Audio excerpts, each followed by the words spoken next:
Muchísimas gracias, Miguel, por tus palabras, como siempre, tan amables.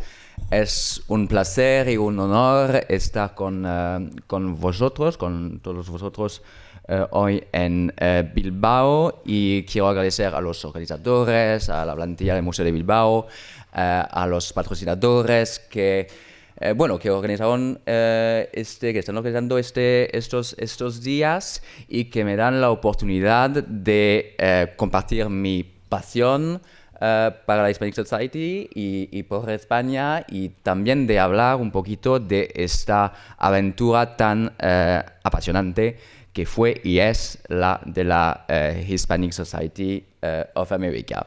Así que el título que he elegido para esta ponencia es Los Magníficos Huntington, que es una referencia a Los Magníficos Ambersons, una película muy famosa de Orson Welles, pero que nos pone un poquito en el contexto tan milagroso de los Estados Unidos y de la pasión por el arte, de la pasión por la cultura y de la pasión por el legado europeo en este país, en este continente. Como dijo Miguel, la colección de la Hispanic Society es la colección de arte español más importante fuera de España, pero también es la colección de arte español e hispano más importante en el mundo en un solo lugar. Porque la verdad es que tenemos una colección de arte, tenemos un archivo, tenemos una biblioteca, es que tenemos muchas cosas y más de 500,000 de objetos y documentos, que es una cosa increíble. Tenemos casi 1000 cuadros, 1000 obras de esculturas, 6,000 aguadas y dibujos, 15,000 estampas, casi 200,000 fotografías, una abundante colección de arte decorativo, cerámicas, vidrios, muebles, tejidos, joyas, tenemos de todo, y cada día descubrimos otro que tenemos que nos olvidemos, porque otra vez Huntington compró como un loco, porque la colección, ser un coleccionista es como una locura, ¿no? que nunca se para. Su pasión era una pasión totalmente fuera de proporción, y los agradecimos cada día. Así que el fundador de este gran proyecto, de esta gran aventura, fue Archer Milton Huntington. Nació en el 1870 y falleció en el 1955. Así lo vemos crecer de una imagen a otra. Fue el coleccionista más importante para el arte español en el siglo XX. Fue un filántropo, un mecenas muy importante, un hispanista con títulos honoríficos de las universidades de Yale, de Harvard, de Columbia y, por supuesto, de la Complutense en Madrid. Fue una persona muy importante para el mundo de los museos, como patrono, pero también como involucrado en la creación o en las creaciones de muchos museos: el Museo Romántico de Madrid, la Casa del Greco en Toledo, la Casa de Cervantes en Madrid, por supuesto la Hispanic Society en Nueva York, pero también el Museo de Austin, en día de hoy conocido como el Blanton, pero que creó Huntington en su tiempo.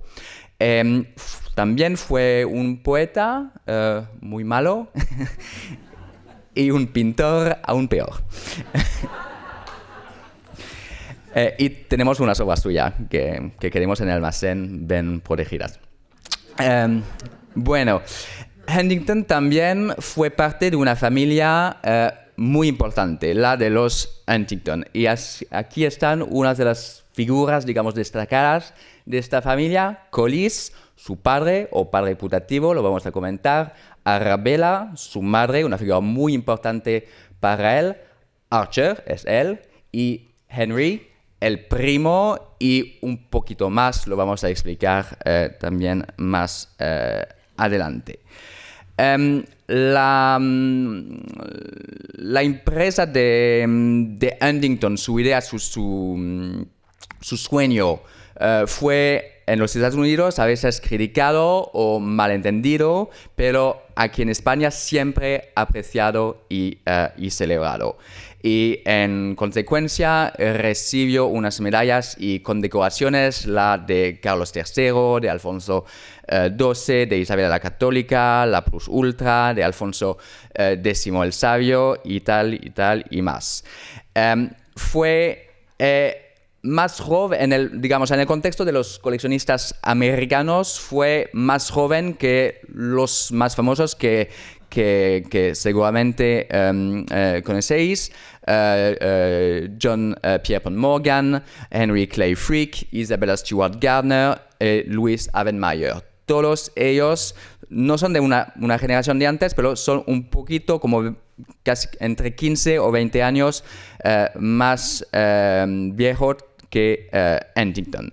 Pero claramente Huntington era el más original de todos ellos, solo con la elección del arte español como proyección, como pasión, en un contexto muy difícil que era el contexto de los años después de la guerra hispanoamericana. En este contexto, España era, o la cultura española, digamos, era vista como una cultura muerta y acabada, y otra vez lo vamos a comentar después. Archer Huntington, como decía, era el hijo putativo de Collis Huntington antes de su casamiento con Arabella Huntington. Así que, perdón, no sé cuál es. Así que otra vez una situación muy peculiar, muy moderna para los juegos actuales, pero no tan valorada en su día. Collis Huntington era uno de los 4 varones del ferrocarril americano, uno de los hombres más ricos de América y el fundador de la compañía de ferrocarriles Central Pacific Railroad y de los astilleros de Newport.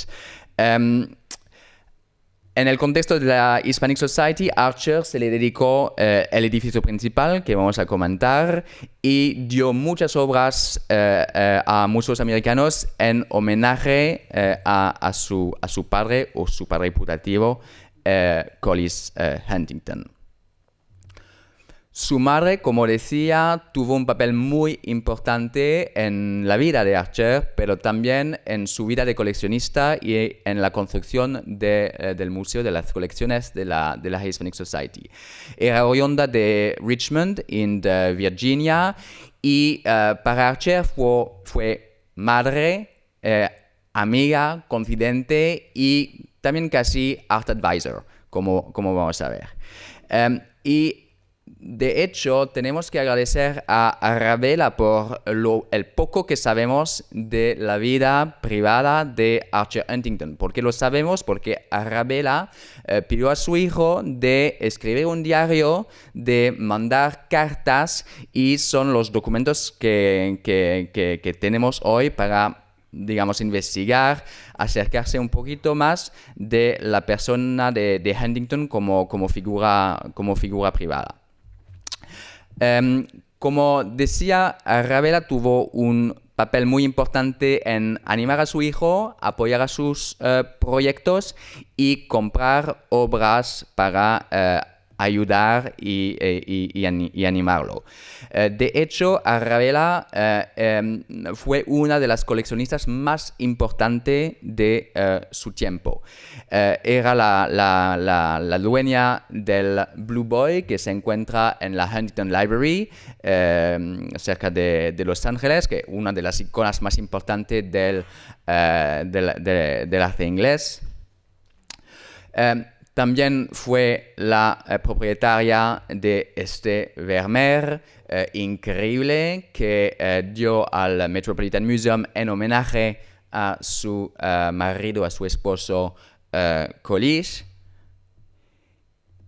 Y un increíble coleccionista de obras de Rembrandt, que la verdad era su pasión absoluta. Y las tres se encuentran en día de hoy en el Museo Metropolitano de New York. Así que, digamos que ser un coleccionista no era una cosa inusual en los Estados Unidos de la época, y en casa el joven Archer ya tenía un ejemplo, con mucha ilusión y con mucha ambición, que fue para él una cosa totalmente determinante. Y aquí os enseño un cuadro, un retrato que es demasiado... Ah, no, perdón. Un retrato de Arabella, y podéis ver que se hizo retratar como si fuera un retrato de Rembrandt, que claramente el paralelo entre la estética de Rembrandt y su realismo tan, tan no preciso, pero tan cruel quizás, también se ve en la estética que la propia Arabella adoptó para su retrato de Oswald Beale. Bueno, lo que pasó es que después del fallecimiento de Collis Huntington en el 1900, se quedó sola y en una situación socialmente un poquito complicada, porque ya que había tenido esta historia con Collis Huntington, con un hijo que no había nacido durante, digamos, el matrimonio, fue como exclusa de la sociedad neoyorquina, y tenía que encontrar una situación personal, una situación financiera para ir adelante en su época.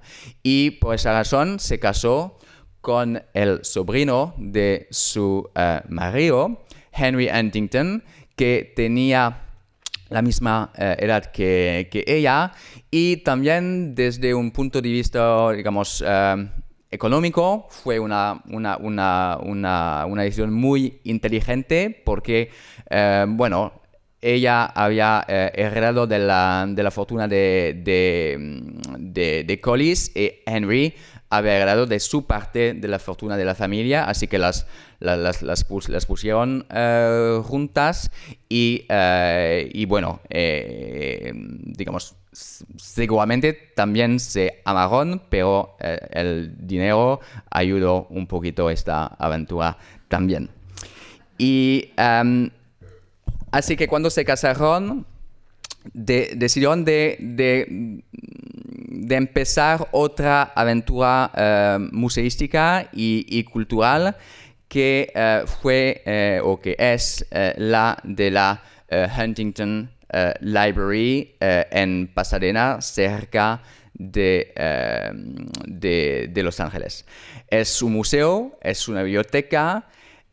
Es exactamente el paralelo anglosajón de la propuesta que hizo Archer Huntington en Nueva York. Así que es una cosa muy interesante que observar, que en Nueva York, que es una parte de los Estados Unidos muy anglosajón, se organizó este museo de arte hispano, y en Los Ángeles, que por supuesto, y como dice su nombre, es una parte muy hispánica de los Estados Unidos, se creó este museo con esta colección de arte inglés absolutamente increíble. Y aquí están unas imágenes del primer museo que se organizó en esta casa, que se llamaba el Memorial, Arabella Duval Huntington Memorial.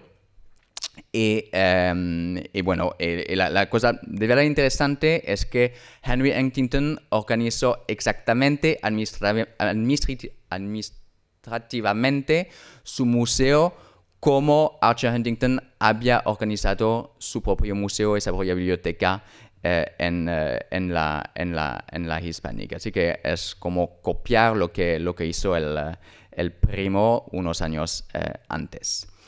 Así que ya como habéis visto, la historia, la aventura de los Huntingtons es una aventura de familia. Y aquí otra persona importante para esta familia fue Anna Hyatt Huntington. Anna Hyatt Huntington fue la segunda esposa de Archer Huntington, un artista muy importante de esculturas, muy famosa en los Estados Unidos, muy conocida por su escultura de José Martí en Central Park, en Nueva York, que inicialmente concibió desnudo, pero no fue aceptado. Había que vestir su José Martí. Se ve bien a la derecha de la pantalla, en la escultura final que se encuentra en Central Park. También hizo esculturas para la Hispanic Society. Aquí se ve, por supuesto, el Cid Campeador en la terraza baja, en la plaza. Una escultura que también se encuentra en otro sitio, en San Francisco, en San Diego, en Norfolk. Norfolk es otra. Pero son en otros lugares en los Estados Unidos con esculturas suyas, y por supuesto en España, en Valencia y Sevilla.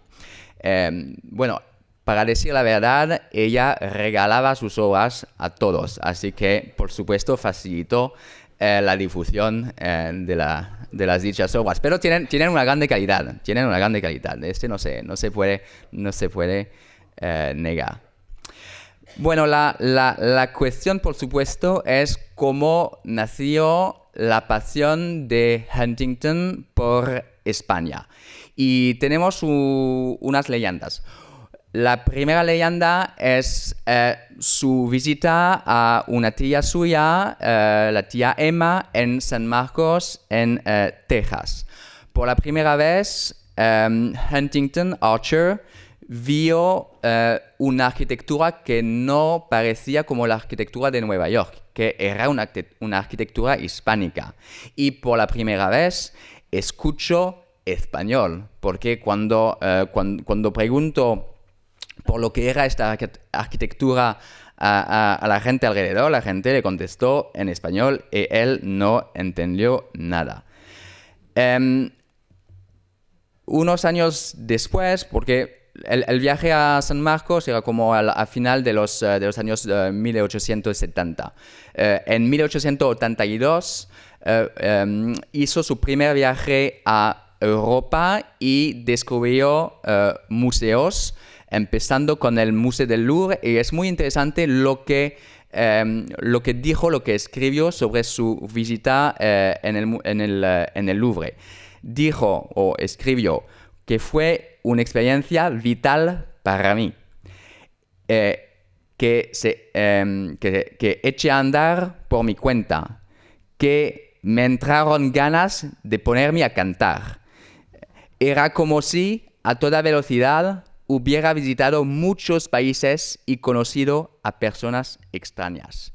Así que fue esta la primera experiencia de un museo grande que todavía no existían en los Estados Unidos, y fue su primera experiencia de un museo fue en París cuando lo visitó el Louvre en el 82. Pero el segundo encuentro, digamos, que fue tan importante para él, fue un encuentro literario. Y compró en Londres un libro de George Borrow que se llama The Zincali, An Account of the Gypsies of Spain. Y la verdad es que es este libro que hizo algo en su cabeza, algo en su mente, y por lo cual elijo de dedicar su vida y su fortuna a la cultura española y a la cultura hispánica por todo el mundo. A mí me parece muy sintomático que sea este libro que le despertó a la cultura española, y con un libro que habla de los gitanos, de una población marginada en España central, pero también marginada. ¿Cómo se podía sentir él en Nueva York siendo hijo natural y putativo de Collis Huntington y no totalmente aceptado por la sociedad de su tiempo? Así que quizás puede explicar un poquito la elección del coleccionismo de arte español entre todas las posibilidades que tenía con una gran fortuna, con una fortuna que no tenía límite, que había por supuesto. Como decía, coleccionar el arte español no es una cosa obvia, no era una cosa obvia en los Estados Unidos, y todo esto se pasó en un contexto muy negativo, con una visión de España como nación y cultura muerta y acabada. El segundo viaje antes de pasar al segundo viaje, inmediatamente después de este primer viaje a Europa, no a España, Londres y París, se puso a aprender el español. Contactaron una profesora de Valladolid y empezó con 2 días cada semana, pues 6 días cada semana para aprender el español. Y también organizó en su casa, en su cuarto, como un museo juguete, casa de muñecas con 7 cajas de madera convertida en galerías y con obras de arte destacadas de periódicos de la época. Así como para empezar a crear su primer museo, un museo de niño, pero ya con una intención muy precisa y muy seria. Bueno, en el 1887 hizo un segundo viaje a Europa y se le ocurrió por primera vez la idea de comprar colecciones completas. ¿Por qué? Porque era una cosa más eficaz económicamente y también por la rapidez de construir la colección.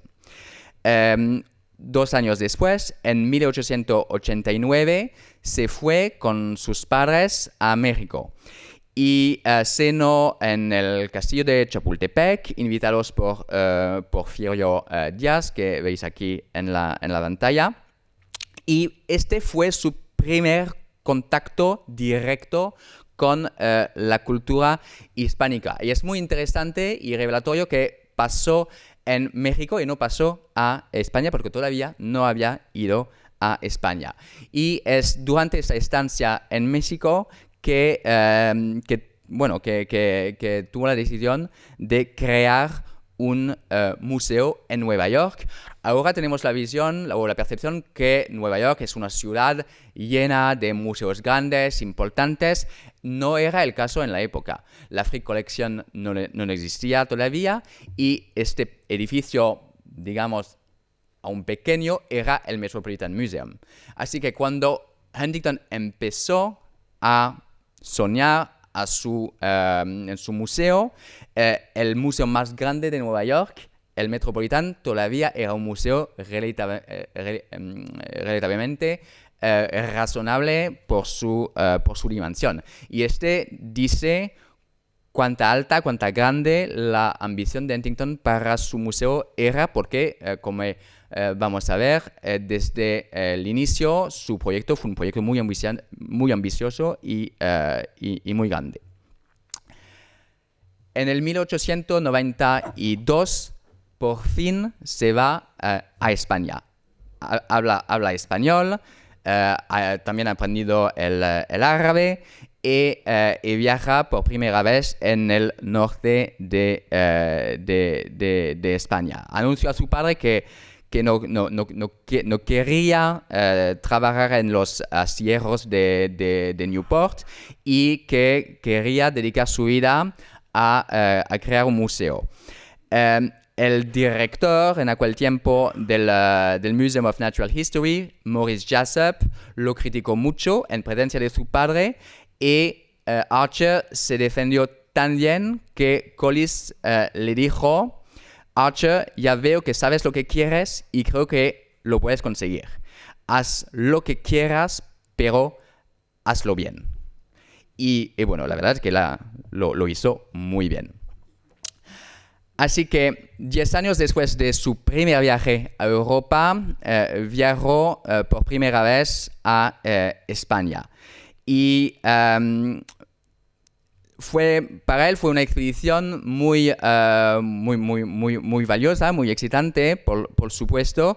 También se dedicó a adquirir algunos conocimientos médicos por si acaso pasó algo y que no tuviera un médico en la cercanía inmediata, así que era totalmente preparado. Y la cosa que le interesó mucho en España fue la diversidad de su pueblo o de sus pueblos. Y esta diversidad ya se materializará en la visión de España hecha por Sorolla, pero décadas después. Después de este primer viaje y de su decisión de crear su museo español en Nueva York, se casó con su primera esposa, Ellen Gates, una prima suya. Y bueno, como regalo de boda, su padre, Collis, le regaló una casa en Pleasance, Baychester, está en el actual Bronx, y también su primer cuadro, el retrato del Duque de Alba de Antoine Maux. Y este es realmente el inicio de su colección. Unos años después, Huntington compró desde España la biblioteca tan importante del Marqués de Jerez de los Caballos y la instaló en su casa de Baychester, que se llama Pleasance. Unos años después, en el 1898, antes, viajó por primera vez al sur de España. Estaba interesado en dos cosas. Las excavaciones en Itálica, que patronizó, y la cultura árabe. Por eso había aprendido el árabe. No quería ver ningún cuadro. Es una cosa muy interesante. Se lo escribió a su madre en una carta. En este viaje no voy a hablar de pinturas, ni siquiera tendré tiempo de mirarlas. No compro cuadros en España, pues estoy sentimentalmente contra de importunar dichas aves del paraíso. Dejamos a esas amadas renegadoras de inspiración en lugar donde nacieron y en el que moran. Pues a España no voy en busca de botín, me haré con los cuadros fuera, las hay en abundancia. Esta es una cosa muy interesante, muy importante, digamos, en el approach de Huntington. Es que no quería sacar el patrimonio fuera de su lugar de origen. Y lo explicó muy bien y antes de muchos. Como decía, en ocasión de esta estancia en Andalucía, conoció a Pérez de Guzmán, el Marqués de Jerez de los Caballos, y años después le comprará su biblioteca porque ninguna institución en España la quería comprar. En el 18 de mayo de 1904 es la fecha de la fundación de la Hispanic Society of America, con dos, digamos, departamentos: la biblioteca, basada sobre la colección del Marqués de Jerez de los Caballos, y el museo que ya había llamado Museo Español. En estos años hizo sus primeras compras importantes, como la custodia de Cristóbal Becerril y, por supuesto, la duquesa de Alba de Francisco de Goya. También, unos años después, compró esta obra tan importante, la Mappa Mundi de Juan Vespucci, que sigue siendo la cosa más, digamos, la carta más importante que tenemos en la colección. Es muy interesante la ausencia de Brasil, como podéis notar. Y casi el mismo año compró este bote de marfil de Jalaf en Medina, que es una de las pocas obras firmadas de esta época. Mientras estaba construyendo su colección, también trabajaba con amigos y advisors para ampliar y construir la dicha colección. Una persona que fue importante para él fue Francis Lathrop, que era un pintor. Aquí veis una copia de las Meninas hecha por Lathrop.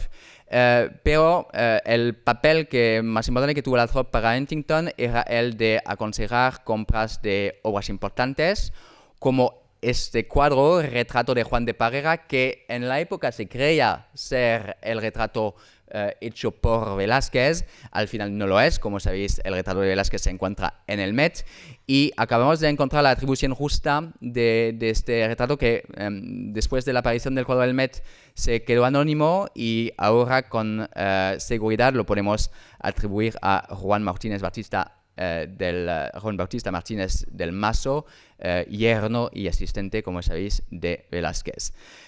Bueno, había tenido más suerte con el retrato del cardenal Astalli, que sí que es de Velázquez, que lo pintó en el mismo año, en el 1750, en Roma. Astalli era el sobrino del Papa, de Inocencio X, que también retratará Velázquez. Otra persona que tuvo un papel muy importante para Huntington y su colección, como ya le he comentado, fue su madre, Arabella. Y el ejemplo de la niña de Velázquez es un ejemplo muy interesante, porque a Huntington le gustaba pagar demasiado para una obra de arte. Pero Arabella, como coleccionista, digamos, de alto nivel, sabía que a veces hay que pagar. Hay que pagar para tener el mejor. Y no es Antonio que me va a decir el contrario. Y así que para engañar a su hijo, dijo: bueno, hijo, este cuadro es muy importante. Yo te pago la mitad y tú pagas la otra mitad. Así que lo hicieron, y bueno, ojalá, gracias a Arabella, y este cuadro en día de hoy se encuentra para siempre con nosotros en la Hispanic Society. Pero el hijo, Archer, bueno, se quejó muchísimo después de que había costado demasiado y tal. Así que el año siguiente, cuando Arabella, a través de Duveen, encontró otro cuadro, el Conde Duque de Olivares, bueno, decidió de pagarlo todo y de regalarlo a su hijo en homenaje a Archer Huntington. Otra persona importante para nosotros es John Pierpont Morgan, grande bibliófilo de Nueva York, que regaló a la Hispanic Society la primera edición de la Celestina, que tenía en su colección, que había querido comprar Archer bueno, en su juventud, pero que no podía. Así que los dos se volvieron amigos, y muy generosamente Morgan regaló este libro a Archer para la Huntington Library. Otra figura importante, Raimundo de Madrazo, que organizó unas compras, la del retrato de Ingres por su hermano Federico de Madrazo. Este Goya muy importante, el retrato de Pedro Mocarte, lo tenemos gracias a los consejos de Raimundo. Este Greco, uno de los Grecos más importantes que existen, no sé si va a estar de acuerdo Leticia, y que hace parte de los 7 cuadros del Greco que tenemos en la colección, y aquí pongo otros 3 muy importantes. Por supuesto, una figura muy fundamental para nosotros es la de Sorolla, que Huntington encontró varias veces, y digamos, y lo vamos a comentar más adelante, organizó en Nueva York su primera exposición, que fue un éxito fenomenal. Por supuesto, Zuloaga, con uno de los 3 autorretratos que se conocen de él. Y bueno, y el retrato increíble de Unamuno que tenéis aquí en la pantalla. Retratos por Zuloaga de figuras de la filantropía americana como Mrs. Hearst en la izquierda y la bailarina Lucrecia Borri, que veis aquí en la derecha. Obras muy famosas de Zuloaga, la familia del torero y Lucien Breval en Carmen, Los Flagelantes y, por supuesto, Víctima de la Fiesta, que se encuentra aquí mismo en Bilbao. Después de la Primera Guerra Mundial, Huntington bajó un poquito el ritmo de las exposiciones, pero a final de los años 20 quería completar su museo con unas piezas muy importantes, pero también más originales en términos de, no quiero decir de importancia de artistas, pero de la reputación de estos artistas en los Estados Unidos. Compró dos bodegones de Correa, el San Antonio de Antonio de Pereda y esta Santa Lucía de Zurbarán, y ya tenía otra santa de Zurbarán en la colección. También es el momento en el que se apasionó por Sargent con 2 cuadros, uno que era una copia de un cuadro del Prado que se creía de Velázquez en su tiempo y ahora es anónimo, y otro es como no un boceto, pero digamos un estudio preparatorio para el Jaeo del Isabella Stewart Gardner en Boston. Y en este momento también se interesó al arte contemporáneo, al arte de su tiempo. Tenemos 70 obras de López Mezquita, por supuesto, y tenemos unas obras importantes de la tradición catalana con Rusiñol y Casas. Pero todavía queda un enigma que no hemos resuelto. Es por qué Huntington eligió la parte del Alto Manhattan para su museo y no Fifth Avenue, donde vivía, en la Quinta Avenida, y donde estaba ya el Metropolitan y donde otros museos en el futuro se iban a instalar. Bueno, la verdad es que el Alto Manhattan, en el inicio del siglo XX, era la parte de la ciudad que se desarrollaba como loca. Se ve todavía con la arquitectura que encontramos allá. Compró la casa de campo de la familia Audubon y que convirtió en el campus para su institución. Aquí unos ejemplos de la arquitectura bonita que tenemos en el Alto Manhattan, el cementerio, la iglesia de la Intercesión, el gran teatro del United Palace y tal y tal y tal.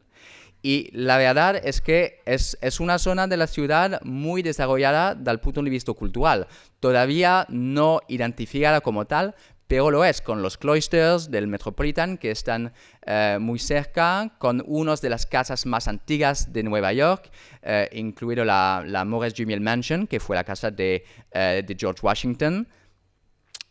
Así que en el inicio del siglo XX ha dado el sentido de instalar un museo que tendría que ser un museo del futuro o para el futuro en esta parte. Aquí está la primera, digamos, una de las primeras fotos que tenemos del museo en su terraza, y al lado la Numismatic Society, que también fue creada por Archer Huntington.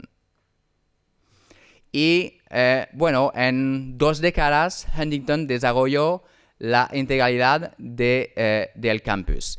La Hispanic Society ocupa la parte central, pero también, ¿cómo decir? Había convencido a otras instituciones de unirse al complejo del campus, como la Sociedad de Geografía, la Academia Americana, el Museo de los Indios y, como ya he mencionado, la Numismatic Society. Bueno, hay que decir que había un método muy eficaz para convencer a la gente. Pagaba todo. Pagaba la construcción, pagaba la colección, lo pagaba todo. Así que sí que tuvo su éxito en su tiempo. Este es las primeras imágenes que tenemos de la museografía dentro del museo. Y es una cosa muy interesante porque hay una cosa que no le gustaba para nada a Huntington, eran las ventanas. Y en su diario escribió...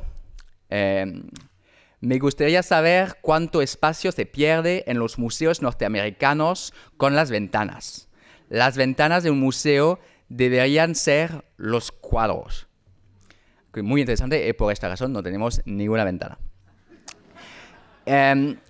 La idea de Huntington para su museo era de condensar, de condensar el alma de España a través de obras de la mano y del espíritu. Por eso también la biblioteca. No hay que ser un montón de objetos acumulados al buen tuntún. Es para servir a la auténtica investigación. Y al final dijo, si consigo escribir un poema con este museo, será fácil de leer. Y todavía sigue siendo nuestra misión en el museo, hacer un museo que para los visitantes sea fácil de leer.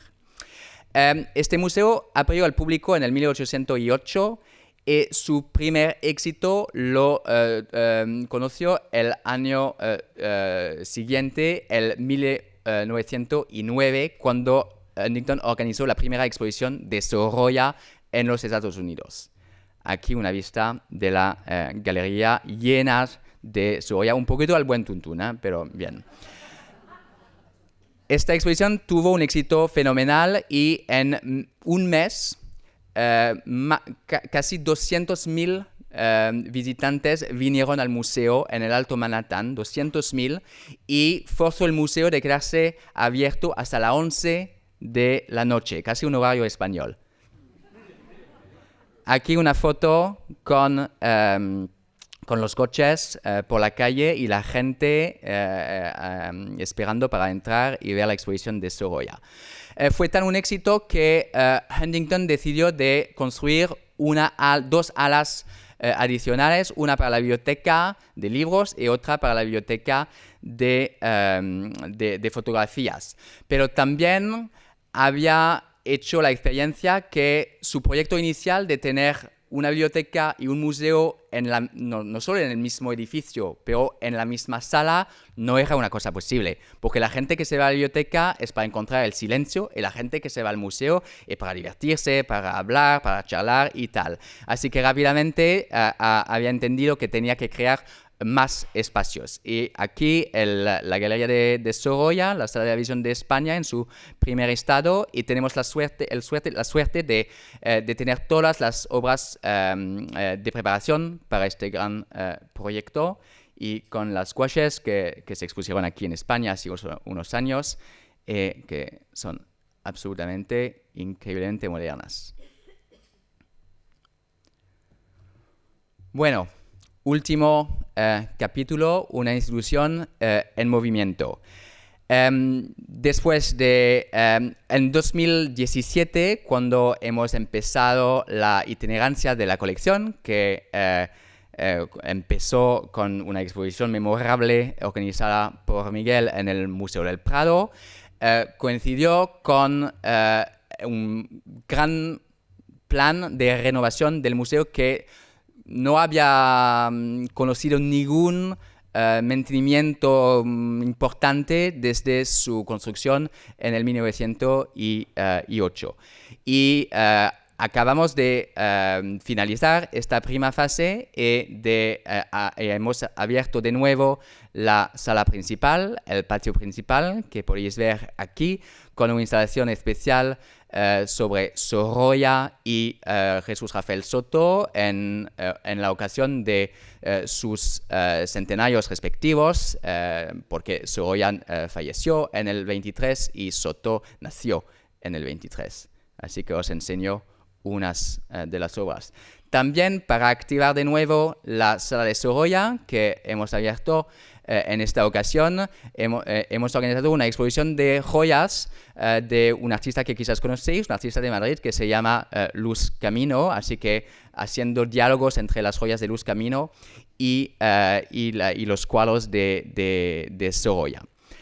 En movimiento porque también la colección sigue creciendo.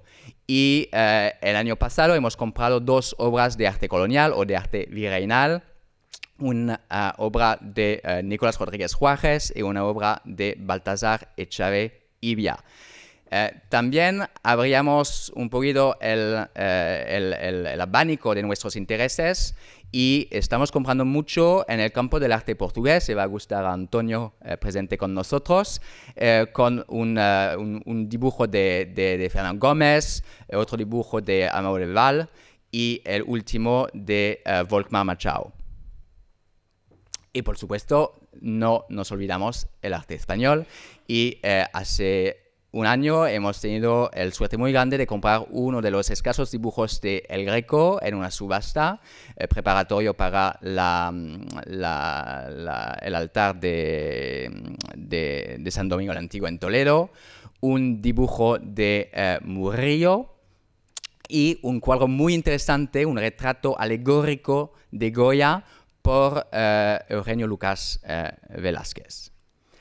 La verdad es que con la colección que tenemos mucho que enseñar y el año pasado hemos organizado una exposición de esculturas españolas con obras que, bueno, habíamos tenido en la colección desde años, pero que nunca se enseñaron por unas al público y tuvo un éxito fenomenal en Nueva York. También los tesoros de la biblioteca se expusieron en el Grolier Club y hemos invitado a comisarios externos para poner una mirada nueva en las obras más importantes que tenemos en la colección desde el tiempo de Huntington o que se compraron después de su fallecimiento por las generaciones de directores y conservadores que le sucedieron. Y al final, para invitaros a venir a visitarnos en Nueva York, las exposiciones que vamos a hacer este otoño, una de Picasso y los clásicos españoles, la literatura española, y acabamos de comprar un libro de los poemas de Picasso, de Góngora, ilustrado por Picasso, y otra sobre José Clemente Orozco, en la ocasión de una donación de 20 dibujos de Orozco a la Hispanic Society, que también nos ayuda a explorar otros campos, otros horizontes. Y al final, como en su tiempo Huntington acudió a artistas contemporáneos, nosotros también en la terraza hemos organizado un programa para activar este espacio y acudir a unas instalaciones de artistas, bueno, fallecido en el caso de Jesús Rafael Soto, o muy activo en el caso de Marta Chindrón, es la obra en la derecha de la pantalla. Así que espero que ahora os apetece de venir a Nueva York a visitaros. Es un museo gratuito, es una cosa importante que subrayar, y es un museo que tiene un gran potencial, pero solo si tenemos visitantes, porque todo un potencial sin nadie para disfrutarlo no sirve a nada. Así que muchísimas gracias.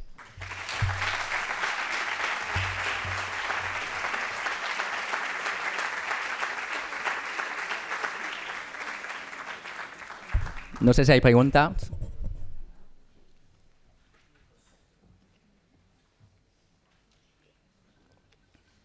No hay preguntas, es que queréis almorzar, yo también.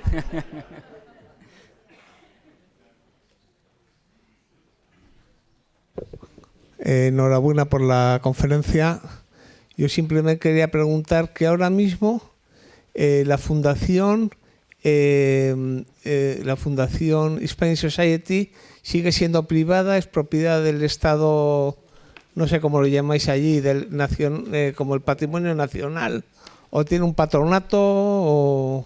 Es una fundación totalmente privada, tenemos un patronato, el jefe del patronato es Philippe de Montebello, que fue director del Metropolitan Museum por décadas, pero a la diferencia del Metropolitan Museum o del Brooklyn Museum, nosotros no tenemos ninguna relación con la ciudad de Nueva York, así que no tenemos apoyo público, es únicamente el apoyo privado. Y bueno, por suerte, Huntington nos dejó unos fondos que tenemos invertidos y que nos permite de sobrevivir. Pues me alegro mucho, muchas gracias. De nada.